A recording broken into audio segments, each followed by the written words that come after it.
suspects man o hindi. Kung ano mangyari sa amin, tatanggapin ko po basta naaayon lang po sa batas at patunayan po nila na pagmamalabis po sa parte ng mga pulis.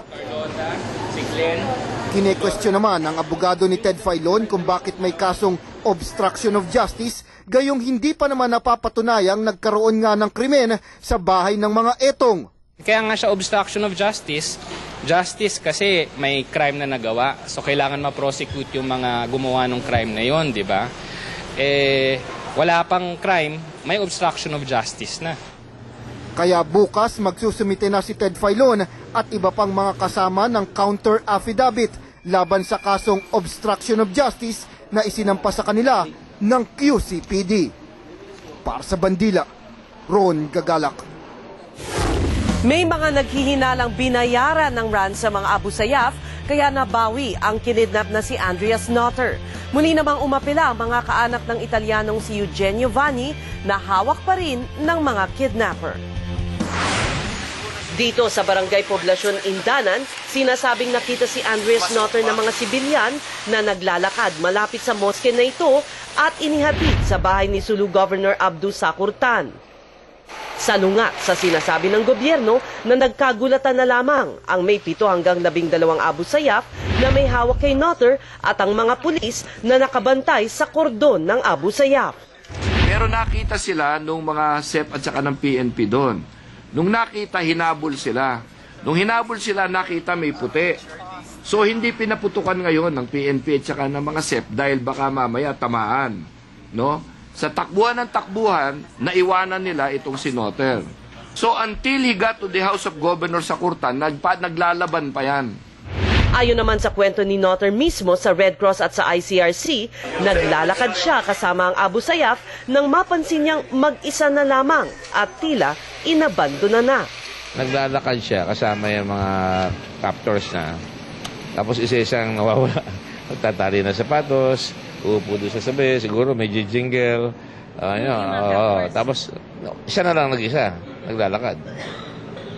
Tapos nasa lubong niya yung mga tao nakakita sa kanya, dinala na siya kay Governor. Sa pagharap ni Notter noong Sabado, siya mismo aminado na nalilito pa siya sa pangyayari. Sinabi ni Notter na may 2 araw na mula nang makita niya si Vanni nang makawala siya. Iba din ang pahayag ng militar. An opportunity came that Mary Jean was already released and Vanni was separated from him. When this particular opportunity presented itself, he did not hesitate anymore. He had to execute. At ayon sa source mula sa Red Cross, katakataka na hindi sila agad sinabihan ng pamahalaan na nabawi na si Notter. Pati ang ICRC representative ay di pinapasok sa bahay ni Governor Sakurtan hanggang dumating sina Secretary Puno at Secretary Gilbert Teodoro. Kaya naman may mga nag-iisip na baka may ibinayad na ransom. Ayon sa isang source, katakataka na speedboat ang sinakyan ni Sulu Governor Sakurtan pabalik ng Sulu mula Zamboanga noong gabi ng Biyernes. Posibleng dala umano niya ang ransom. Tinawanan lamang ni Tan ang ulat nang hinga ng ABS-CBN ang kanyang reaksyon. Dumalo naman sa isang misa sa Florence, Italy ang mga kamag-anak at kaibigan ng nalalabing bihag na si Eugenio Vanni. Pinangunahan ng Filipino Catholic Community ng San Barnaba ang misa. Sa mga kapatid nating kidnappers, maging makatao naman sila kahit konti lamang dahil 95 days na siyang bihag. Tapos ang kondisyon ng kanyang hernia, lumalala. Kaya di siya makalakad at wala na siyang lakas. Miss na siya ng lahat, kaya kailangan niyang lumaban. Luceno, we miss you very much. Mama, Leticia and me, we miss you. So what do you wish for? I wish you to back home soon. Hangad nila na tulad ni Notter ay makalaya na rin si Vanni. Pinasabog na ng mga hinihinalang MILF ang Agus Bridge sa Iligan City kaninang madaling araw. Stranded tuloy ang maraming biyahero sa Osamis at Cagayan de Oro na pinag-uugnay ng nawasak na tulay. Kanina namang hapon, pinasabog ang isang bus ng Rural Transit sa North Cotabato habang bumibiyahe ito. 4 ang nasugatan.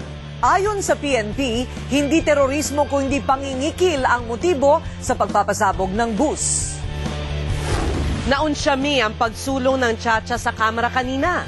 Napipiko na si dating Pangulong Fidel Ramos at sinabihan ang mga kapartidong kongresista na tigilan na.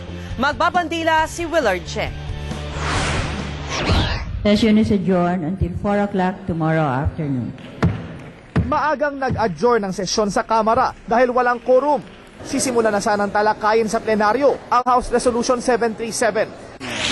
Ang panukala ni Speaker Prospero Nograles na payagan na ng konstitusyon ang mga banyaga na magmay-ari ng lupa. Ang paraan, hindi kon-kon o kon-as. Ipapasa ito ng gaya na ordinaryong batas. Nagbantay ang Black and White Movement, mga business group at militante.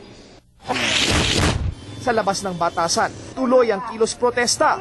Naniniwala pa rin ang mga rallyista, kunwari lang tatalakayin ng economic provisions. Pero ang totoo raw, isisingit ang panukalang pataganin sa pwesto ang Pangulo ng lampas sa 2010. Bagamat sinimulan na o binuksan yung usapin ng eleksyon sa 2010, sa palagay ko, the more we should approach the issue of the 2010 elections with greater vigilance, given the desperate moves that they are already doing.